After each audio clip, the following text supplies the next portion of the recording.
Hey everybody, so this week is week 3 of the Functional Nutrition Ask Kristie series. So this week I have an anonymous question that was sent in that said, after having a hysterectomy, I absolutely lost my sex drive. Is there anything that I can do? So first off, of course, I truly believe that there is always something that you can do. When there's a will, there's a way, especially when you're combining functional and conventional medicine, when you're incorporating lifestyle habits, incorporating nutrition. I truly believe that everyone out there, you don't have to suffer. There is an answer as long as you're willing and able to search for that answer and to work towards figuring out what is going to work for you. So there's absolutely something that you can do for sure. So specifically though, in terms of your question, first and foremost, I would have more questions to ask you about your current situation before I would provide a whole comprehensive protocol, of course. So the first major question would be, were the ovaries maintained or were they also removed? So a lot of times with a hysterectomy, they're able to leave the ovaries intact, which does produce the majority of your estrogen and progesterone. If they were surgically removed as well for safety, that is called surgical menopause, and that would be two very different situations in terms of advice that I would have for improving your sex drive after the hysterectomy. So that would be question number 1. Question number 2 would be, have you had your hormones checked since the hysterectomy? So I truly believe in the saying, test, don't guess. So there is no perfect test for literally anything, functional medicine wise, conventional medicine wise, but there are a wide variety of tests, and hormone testing is actually one of the better things that is available out there. And the female body is extremely complicated. So rather than just assuming maybe you have low libido from low testosterone or from the hysterectomy and not enough estrogen or whatever it might be, there's a lot of factors that could be going on in terms of the balance of your hormones and the shifting of your hormones since this surgery. So I would highly advise having your baseline hormones checked before doing anything so that you can administer the right protocol, and then you can also track how those hormones are improving with the treatment protocol, and then compare how you're feeling versus how the blood work is coming back. So pending those two things, of course, and pending those results, but let me give you an idea of what a comprehensive approach could look like in terms of helping somebody in this situation. So one thing, so diet can be a game changer. So consuming soy products, soy foods like tofu or edamame.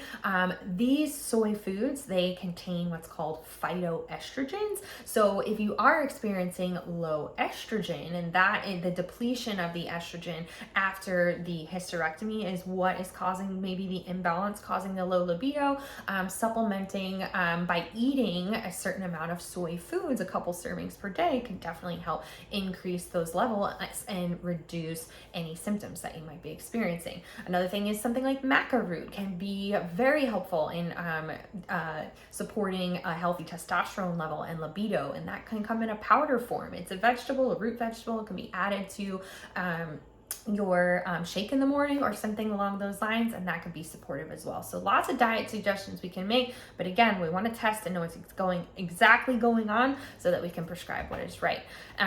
Next part of a comprehensive protocol might include something called adaptogens, which are going to help support your adrenal glands and your stress response. So I'm sure you're saying like, well, I'm not talking about my adrenal glands, Kristie. I am talking about my sex hormones. I have no sex drive, but your adrenal glands actually produce DHEA, which is the precursor to estrogen and progesterone and testosterone. So if your adrenal glands are not working properly and you're not making enough or making too much DHEA, that could be messing up the balance of your hormones as well.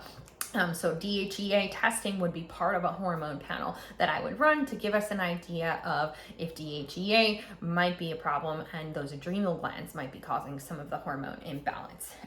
So number 3, part of the comprehensive program, so maybe taking adaptogens like I mentioned, but also you can take and supplement with DHEA. It's not recommended, obviously, if you don't have DHEA low levels. So testing is important, but you can supplement with taking DHEA, which is a hormone in the body, and that would need to be monitored to make sure your levels aren't getting too high and get you to just a healthy medium so that that DHEA level is sufficient enough to be able to help you produce those other sex hormones that could be causing the issues with your sex drive.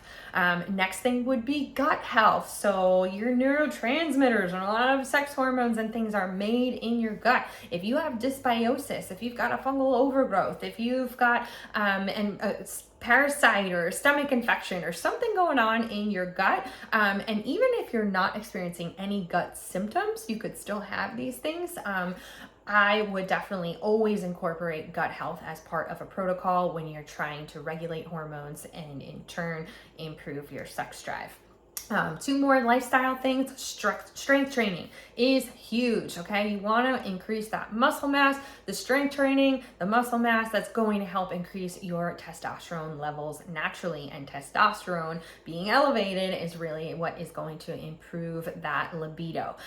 So all those strength training workouts every week in the balance workouts, make sure to hit them and hit them hard. Make sure you're challenging yourself with those weights.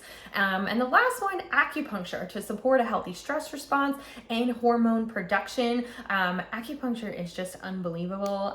The powerful therapeutic activity that it can have for people with all different kinds of case scenarios. I just recommend acupuncture for almost everything that anybody has going on. Okay, so in summary, I definitely would need more information about the surgical procedure, and I'd encourage you to have your sex hormones tested so you can get your baseline and figure out what is actually going on so that you can provide targeted diet recommendations and targeted supplement recommendations. All right, I hope that was helpful, and reach out if you have any questions, and if you might want to have those hormones tested, that's definitely something I can help you with.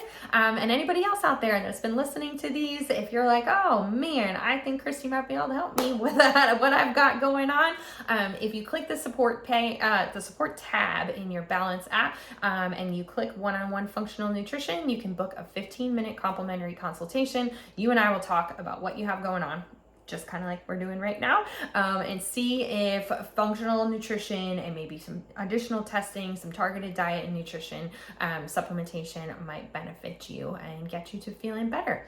All right, stay tuned for next week. I think I have 2 more questions going on, and you guys reach out if you have any questions in the meantime. Have a good day. Bye.